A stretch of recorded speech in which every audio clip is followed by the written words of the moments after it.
فاضل بریلوی رحمۃ اللہ علیہ فرماتے ہیں کہ قیامت میں منظر اس طرح کا ہوگا کہ نبی پاک ہمارے آگے آگے چلیں گے اور ہمیں اللہ کی رحمت کی خوشخبری سناتے جائیں گے، اور جب حضور یہ خوشخبریاں سنائیں گے تو حضور کے لبھہ مبارکہ سے پھول گریں گے اور ہم ان کو اٹھاتے جائیں گے۔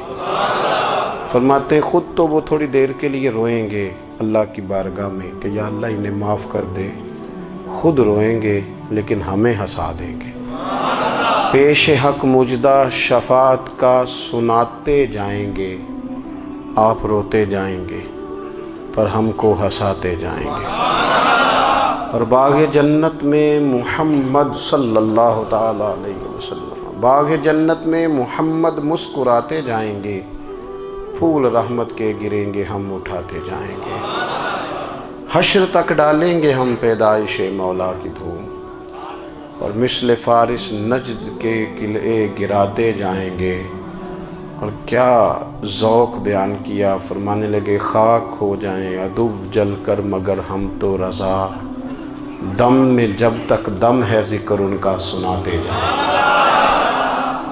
جب تک سانسوں کی ڈوری چل رہی ہے، دم میں جب تک دم ہے ذکر ان کا سناتے جائیں گے۔ اللہ تبارک و تعالیٰ نے ہمارے محبوب کریم علیہ السلام کو دنیا میں بھیجا تو فرمایا یا ایھا الناس قد جاءکم برہان من ربکم، اے لوگو تمہارے پاس تمہارے رب کی دلیل آ گئی ہے۔ اللہ تبارک و تعالیٰ نے محبوب پاک علیہ السلام کو سراپا دلیل بنا کے بھیجا۔ باقی انبیاء کرام علیہم السلام کے پاس بھی اپنی نبوت کے دلائل کے طور پر بے شمار معجزات تھے، اور حضور کریم علیہ السلام کے تو پورے وجود کو ہی اللہ نے معجزہ بنایا ہے۔ اور نبی پاک صلی اللہ تعالیٰ علیہ وآلہ وسلم کی نبوت کی دلیلیں، حضور کے رسالت کے مستحکم دلائل جگہ جگہ آپ کو ملیں گے۔ سب سے پہلی چیز تو یہ سمجھنے والی ہے کہ نبی پاک علیہ السلام نے جس چیز کو سب سے پہلے اپنی نبوت کی دلیل کے طور پر بیان فرمایا وہ حضور کا کردار ہے، سیرت ہے، عمل ہے، حضور کا لوگوں کے ساتھ رویہ ہے۔ نبی پاک علیہ السلام کی تبلیغ کے 3 دور ہیں۔ ایک تو حضور نے اپنے قول سے تبلیغ فرمائی ہے، وہ 40 سال کی عمر سے محبوب نے اعلان فرمایا اور تبلیغ کی۔ اور ایک نبی پاک صلی اللہ تعالیٰ علیہ وسلم بالواسطہ حضور کی تبلیغ ہے جو آج تک جاری ہے۔ امت کے علماء، مشائخ، مبلغین حضور کے دین کو آگے پھیلا رہے ہیں، تو دراصل یہ بھی تبلیغ رسول پاک علیہ السلام ہی کی تبلیغ۔ اور ایک حضور کی تبلیغ کا دور ہے، حضور کی پیدائش سے لے کر ولادت مبارکہ سے لے کر حضور علیہ السلام کے اعلان نبوت تک۔ اس دوران نبی پاک نے جو تبلیغ فرمائی ہے وہ اپنے کردار سے فرمائی ہے۔ عرب کا وہ معاشرہ جو بڑا میلا کچیلا گدلا ہو چکا تھا، جس کے اندر سراسر مادہ پرستی کا زور تھا، جس کے اندر لوگ انسانوں کی خرید و فروخت کرتے تھے، جس کے اندر بیٹیوں کو زندہ دفن کر دیتے تھے، جس کے اندر جو آدمی جتنا زیادہ مضبوط ہوتا تھا اتنا زیادہ لٹیرا بن جاتا تھا، اس معاشرے کے اندر رسول کریم علیہ السلام نے 40 سال گزارے، اور اس طرح گزارے کہ جو بیگانے بھی تھے وہ بھی کہا کرتے تھے یہ صادق ہیں، یہ امین ہیں۔ اور جب حضور نے اعلان نبوت کیا تو فرمایا، یہ قرآن مجید کے لفظ ہے، فرمایا فَقَدْ لَبِثْتُ فِيكُمْ عُمَرًا مِّن قَبْلِهِ أَفَلَا تَعْقِلُونَ، میں تمہارے بیچ عمر کا ایک حصہ گزار چکا ہوں، تمہیں عقل نہیں ہے، شعور نہیں ہے۔ نبی کریم علیہ السلام نے اپنے کردار کو، اپنے عمل کو اپنی نبوت کی دلیل کے طور پر بیان فرمایا۔ وہ تو حضرت حلیمہ بھی فرماتی ہیں نا، جب میں نبی کریم علیہ السلام کو اپنے گھر لے گئی تو میرا اپنا بچہ بھی دودھ پیتا تھا، 2 میرے بیٹے ہو گئے، ایک میری یہ نسبی اولاد اور حضور میری رضائی اولاد۔ تو کہتی ہیں جب میں کریم محبوب علیہ السلام کو اپنے سینے سے لگاتی تھی تو حضور میرے ایک پستان سے دودھ پیتے تھے اور دوسرا اپنے بھائی کے لیے چھوڑ دیا کرتے تھے۔ یہاں سے رسول کریم علیہ السلام نے کردار کے ذریعے تبلیغ، اور پھر اعلان نبوت سے پہلے ایک تنظیم عرب کے جوانوں پر، عرب کے سرداروں پر مشتمل بنائی گئی، جس میں نبی کریم علیہ السلام نے بڑا حصہ لیا سرکار نے، اور بڑے اہم لوگوں کو شعور حضور نے عطا فرمائے۔ وہ اس جماعت کا فیصلہ تھا کہ ہم سارے جوان، سارے بڑے لوگ ملیں گے۔ یہ حضور کے اعلان نبوت سے پہلے کی بات ہے۔ ہم بڑے لوگ ملیں گے، کسی بڑے کو کسی چھوٹے پر ظلم نہیں کرنے دیں گے، کسی آدمی کو کسی غریب کا حق نہیں کھانے دیں گے۔ حضور علیہ السلام نے نا اپنی کردار سے، اپنے عمل سے، اور آپ کا جو عمل ہوتا ہے نا وہ اصل ہوتا ہے۔ ایک ہوتا ہے آپ کوئی بات کرتے ہیں اور ایک ہوتا ہے کہ آپ کوئی عمل کرتے ہیں۔ آپ جب عمل کرتے ہیں تو عمل کے ذریعے بھی لوگوں تک بات پہنچتی ہے کہ دراصل آپ کا اٹھنا بیٹھنا چلنا پھرنا کیا ہے۔ میرے رسول کریم علیہ الصلاۃ والسلام کا اٹھنا بھی ایک نبی کا، بیٹھنا بھی ایک نبی کا، بات کرنا بھی ایک نبی کا، معاملات زندگی کرنا بھی ایک نبی کا، لین دین کرنا بھی ایک نبی کا۔ ایک شخص کہتے ہیں میں نے اعلان نبوت سے پہلے حضور علیہ السلام سے کوئی چیز خریدی تھی اور میں نے عرض کیا تھا آپ یہاں تشریف رکھیں، میں پیسے لے کے آتا ہوں۔ میں 3 دن کے بعد آیا۔ دیکھو یہ بات کرنی کتنی آسان ہے، بولنی کتنی آسان ہے، پر 3 دن یہاں میرے بھائی کو کسی شخص کو 2 گھنٹے انتظار کرنا پڑ جائے تو لوگ کہتے ہیں الانتظار اشد من القتل۔ یہ تو قتل سے زیادہ تکلیف والا معاملہ ہے منتظر رہنا کسی کا۔ کہتے 3 دن کے بعد میں آیا تو میرے رسول کریم وہیں تشریف فرمایا۔ بس اتنا فرمایا یار تم نے مجھے بڑی تکلیف میں ڈال دیا، 3 دن ہو گئے یہاں رکے ہوئے۔ تو حضور نے اپنے کردار کو، اپنے عمل کو، اپنے معاملات کو سب سے پہلے اپنی نبوت کی دلیل کے طور پر پیش کیا۔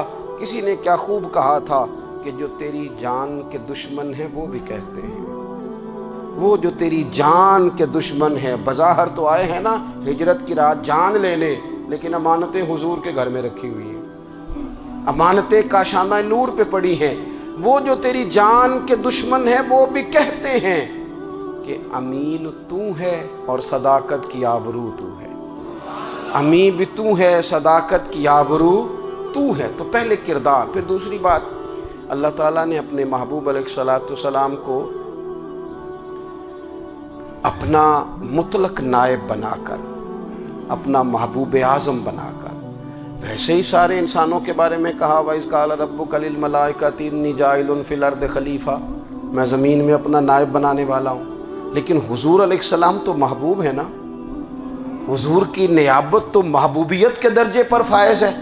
تو رسول پاک کو رب کریم نے اس طرح کا بنا کے بھیجا کہ حضرت عبداللہ ابن رواحہ رضی اللہ تعالیٰ عنہ بیان فرماتے ہیں کہ اگر حضور کوئی معجزہ نہ بھی دکھاتے، نبی کریم علیہ السلام سے کوئی اعجاز لوگ نہ بھی دیکھتے، تو محبوب کا تو چہرہ ہی اس طرح کا تھا، لوگوں نے دیکھتے جانا تھا اور کلمہ پڑھتے جانا تھا۔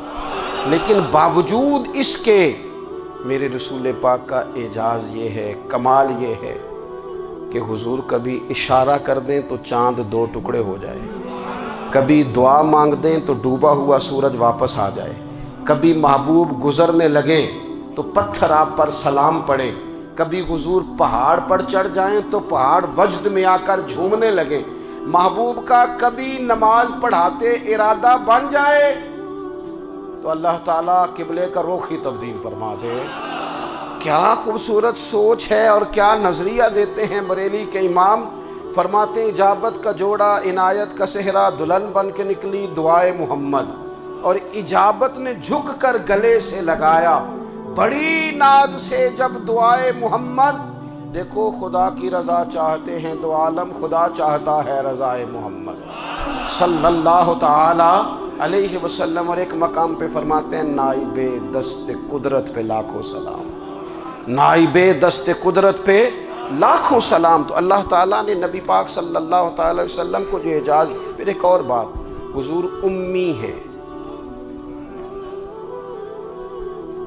دنیا میں آ کر محبوب نے کسی سے پڑھا ہی نہیں۔ میرے محبوب نے جتنا پڑھا ہے رب کریم سے ہی پڑھا ہے۔ الرحمن علم القرآن خلق الانسان، رحمان نے قرآن سکھایا پھر انسان بنایا۔ اللہ تبارک و تعالیٰ کی بارگاہ کرم سے حضور نے لیا۔ رسول کریم امی ہیں، یہ بھی حضور کی نبوت پر ایک بڑی دلیل۔ دیکھو ایک ہوتا ہے کوئی آدمی بچپن سے کسی چیز سے شغف رکھے اور جب اس کی عمر بڑی ہو جائے تو کہتے ہیں اس کا تجربہ بڑا ہو گیا ہے، یہ پہلے کچھ شعر کہتا تھا، کوئی ادبی جملہ کہتا تھا، تو اب اس کی یہ کام کرتے کرتے عمر بڑی ہو گئی ہے تو رسوخ حاصل ہو گیا۔ 40 سال کی عمر مبارک تک نبی کریم نے ایک شعر بھی نہیں کہا۔ حضور علیہ السلام نے کبھی کوئی ایسی بات، ویسے تو حضور کی ہر بات حکمت والی، لیکن جس کو عرب کے لوگ اپنے لہجے میں شاعری یا اپنے لہجے میں ادب کہتے تھے، وہ حضور نے بیان نہیں فرمایا۔ لیکن جب 40 سال کی عمر میں اعلان نبوت کیا تو پھر بڑے بڑے فصیح و بلیغ، بڑے بڑے سیانے طفیل بن عمرو کہتے ہیں کہ اس شخص کو بھی میں نے دیکھا جسے بڑا ناز تھا اپنی فصاحت اور بلاغت پر، اور جب وہ حضور کے پاس آیا اور اس نے آ کے کچھ باتیں کی تو محبوب خاموشی سے سنتے رہے، اور جب وہ چپ کر گیا تو میرے کریم نے صرف سورہ فاتحہ پڑھی۔ کبھی اٹھتا تھا، کبھی بیٹھتا تھا، کبھی غور کرتا تھا، کبھی دائیں جاتا تھا، کبھی بائیں جاتا تھا، پھر کہنے لگا بتاؤ نا کلام کس کا ہے؟ فرمایا اس رب کا، اس رب کا، اس رب کا جس کا میں رسول بن کے آیا ہوں۔ نبی کریم صلی اللہ تعالی علیہ وسلم امی ہیں، لیکن حضور نے کائنات کے رازوں سے پردے ہٹا دیے، نبی کریم نے جینے کے سلیقے بتا دیے، حضور نے ہر شخص کو اس کے مقصد حیات سے آگاہ کر دیا۔ نبی کریم علیہ السلام نے وہ فلسفہ حیات بیان کیا کہ لوگوں کو صرف جینے میں ہی مزہ نہیں آیا، مرنے میں بھی مزہ آنے لگا۔ لوگ آگے بڑھ بڑھ کے جانیں پیش کرنے لگے، اپنی اولادیں قربان کر، جو فلسفیوں سے کھل نہ سکا اور نکتہ وروں سے حل نہ ہوا، وہ راز ایک طیبہ والے نے بتلا دیا چند اشاروں میں۔ محبوب کریم امی ہیں، لیکن حضور نے اس طرح دنیا کو سکھایا، اس طرح دنیا کو پڑھایا، اس طرح حضور نے علم کے چراغ اور دیپ روشن کیے کہ قیامت تک جسے روشنی ملے گی نا، اسے صرف دروازہ مصطفیٰ سے ملے گی۔